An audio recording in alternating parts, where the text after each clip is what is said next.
Terima kasih Anda masih bersama kami. Bagi Anda yang baru saja bergabung, kami hadirkan kembali 3 berita utama hari ini. 2 pria pelaku ganjal mesin ATM lintas provinsi dibekuk polisi saat akan berulah di salah satu mesin ATM di Kota Palu. Viral, seorang remaja freestyle dengan sepeda motor sambil berpose ke kamera di Kabupaten Maros. Hendak berwisata di Danau Cinta di Kabupaten Pangkep, wisatawan kena pungutan liar.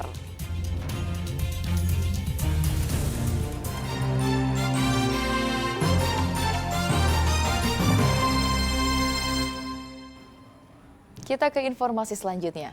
Seorang remaja freestyle dengan sepeda motor sambil berpose ke kamera viral di media sosial. Ajang pamer itu dilakukan remaja di sekitar Jalan Azoka, samping kantor Bupati Maros.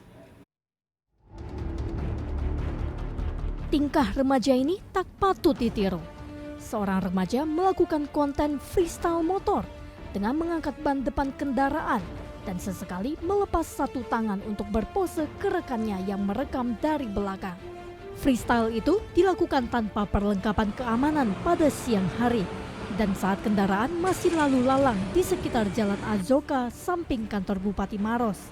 Pasca kejadian ini, Satuan Lalu Lintas Polres Maros memburu pelaku.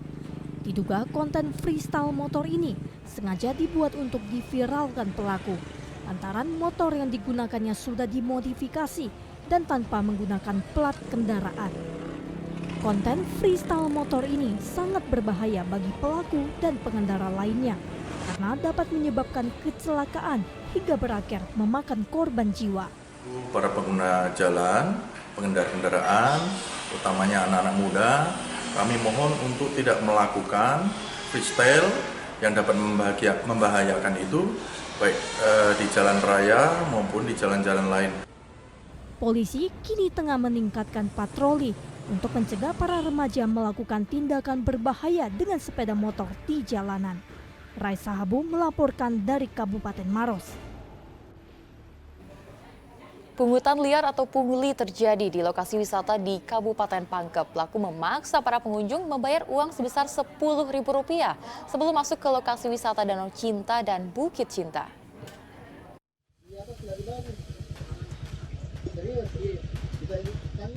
Sejumlah wisatawan lokal dipaksa untuk membayar sebelum masuk ke wisata Danau Cinta dan Bukit Cinta yang berada di Kelurahan Baloci Baru, Kecamatan Baloci, Kabupaten Pangkep 16 Desember lalu.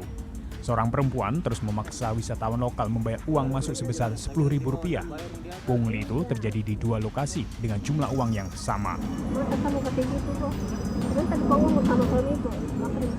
Rekaman itu viral hingga membuat pemerintah desa hingga kepolisian melakukan penyelidikan. Pelaku akhirnya ditangkap dan diketahui bernama Hasnawati.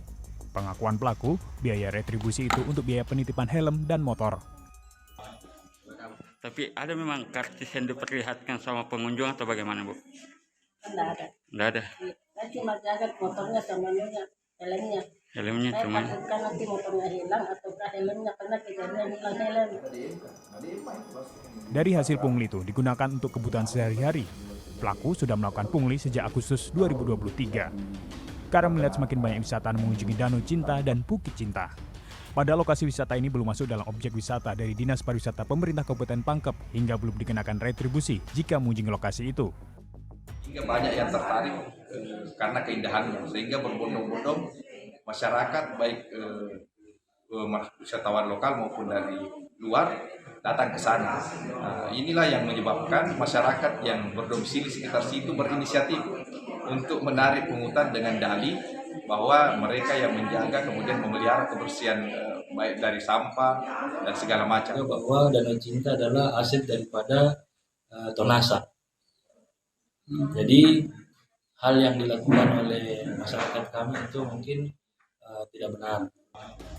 Meski tidak ditahan, namun pelaku harus membuat surat pernyataan secara tertulis atas tindakan pungli yang merugikan pengunjung dan pemerintah Kabupaten Pangkep.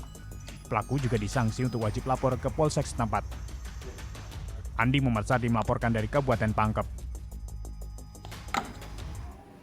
Puluhan petugas Dinas Pemadam Kebakaran lengkap dengan kendaraan operasional mereka mendatangi kantor Badan Pengelolaan Keuangan dan Aset Daerah Kota Palopo. Mereka berunjuk rasa terkait honor dan anggaran bahan bakar minyak yang belum dibayarkan.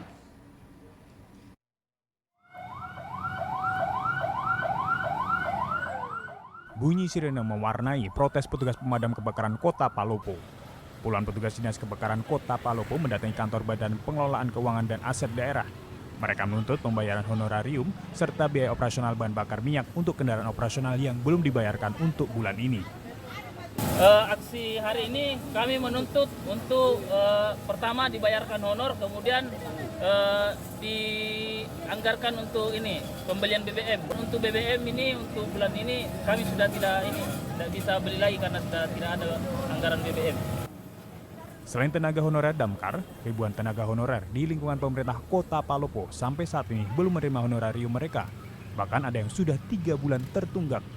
Selain berunjuk rasa, mereka juga menempelkan kertas bertuliskan pemadam libur di kaca mobil pemadam kebakaran. Tak kunjung mendapat jawaban dari Kepala BPKAD. Mereka meninggalkan kendaraan operasional, sementara Kepala BPKAD Kota Palopo yang hendak dikonfirmasi tidak ada di tempat. Wahyudi Bazo melaporkan dari Kota Palopo.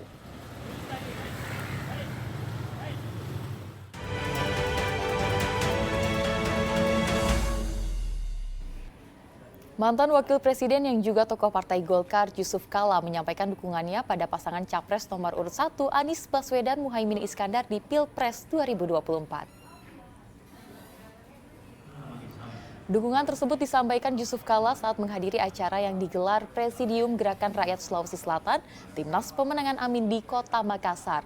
Wakil Presiden ke-6 dan 10 ini mengungkapkan Anies merupakan murid politiknya sejak Anies masih di Universitas Paramadina. JK menambahkan, menjadi presiden satu hal yang sulit sehingga membutuhkan seseorang yang tahu banyak hal, terutama masalah ekonomi.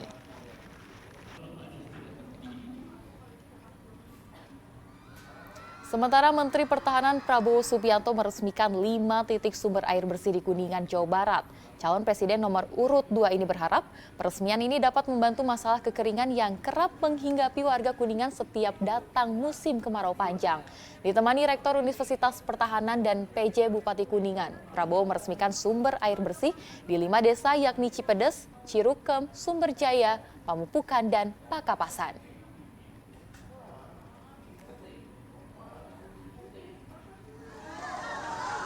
Di daerah lainnya, calon presiden nomor urut 3 Ganjar Pranowo bertemu buruh pabrik rokok di Bantul, daerah istimewa Yogyakarta. Di depan buruh, Ganjar menegaskan kenaikan cukai rokok mesti sejalan dengan kesejahteraan para petani tembakau. Dalam kunjungan kali ini, Ganjar juga mendapat pesan khusus dari buruh disabilitas atau berkebutuhan khusus. Mereka berharap Ganjar selalu mendukung para penyandang disabilitas di Indonesia.